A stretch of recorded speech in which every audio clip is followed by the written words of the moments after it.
নির্বাচনী পদ্ধতির উপর জনগণের আস্থা ফেরানো, কালো টাকার ব্যবহার বন্ধ সহ ৩১ দফা দাবি দিয়েছে বিপ্লবী ওয়ার্কার্স পার্টি।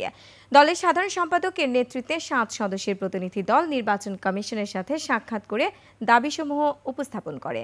বৈঠক শেষে বিপ্লবী ওয়ার্কার্স পার্টির সাধারণ সম্পাদক সাইফুল হক জানান, স্বাধীন সাংবিধানিক প্রতিষ্ঠান হিসেবে নির্বাচন কমিশনকে দেখতে চান তারা। সেক্ষেত্রে নির্বাচন কমিশনের ক্ষমতা আরও দৃঢ় করার পক্ষে মত দিলেও জবাবদিহিতা নিশ্চিতের দাবি জানানো হয়।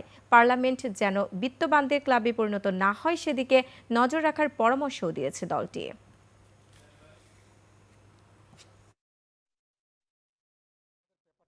ডিসেম্বরকে তারা একটা লক্ষ্য ধরে নিয়ে তারা তাদের যে প্রশাসনিক অন্যান্য যে প্রস্তুতি সেই কাজগুলোকে তারা অব্যাহত রেখেছেন।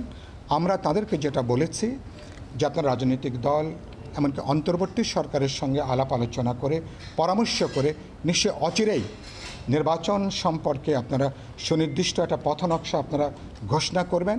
রাজনৈতিক নেতাকর্মী সংগঠকরা যাতে ইলেক্টেড হতে পারেন সে কারণের জন্য কালো টাকা, সন্ত্রাস, মাফিয়া, প্রশাসনিক যে ম্যানিপুলেশন সেটাকে বন্ধ করবার ব্যাপারে কঠোর পদক্ষেপ তাদেরকে এখানে নেওয়া দরকার।